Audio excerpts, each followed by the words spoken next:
Heureux que nous sommes, naïfs que je suis. La vie est parsemée d'embûches que je n'ai pas su éviter. Aujourd'hui, tu en paies le prix autant que moi. Quand j'ai annoncé qu'il y avait un concours, que j'invitais les étudiants à écrire ce qu'ils ont de plus précieux, ce qui les intéresse, il me dit, j'ai écrit un texte pour mon fils.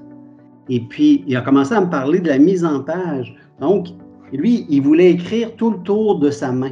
C'était vraiment une idée là, comme professeur, moi, ça dépassait mon attente. C'était vraiment un projet d'œuvre intégrée avec des paroles, avec une image. Puis tu sais, ça s'appelle, il donne la date de naissance de son fils, mais l'image de la main avec ce qui est écrit dedans, c'était vraiment un beau projet. Quand on parle de poésie dans le cours de français, on dit des fois on peut écrire dans d'autres formes, c'est pas juste des rimes, c'est vraiment plusieurs choses qui vont faire l'œuvre. Il l'a donné à son fils, donc c'est un vrai message qui s'est rendu.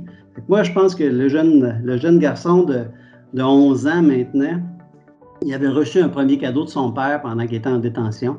Et puis là, il va recevoir un deuxième cadeau en sachant qu'en plus de ça, ça a été validé et bonifié par un jury qui a trouvé que son père avait eu une bonne touche en écrivant à son fils. Puis on le sent dans son texte, c'est pas juste je t'ai tenu dans mes mains, c'est que ta main compte pour moi aussi. Et j'ai hâte de retrouver ta main.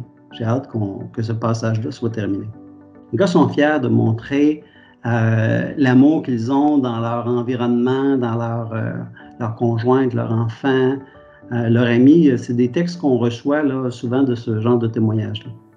Quand une personne comme Marc-André est prévenue, il ne sait pas combien de temps ça va durer. On n'est pas sûr qu'il a la tête à aller à l'école comme telle, mais il n'a pas la tête non plus à rester dans son secteur.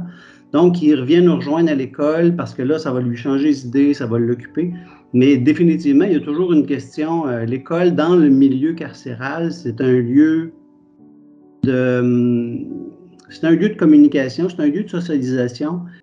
Donc, j'essaie de semer des petites graines de connaissances et de bonheur au quotidien pour ces gars-là.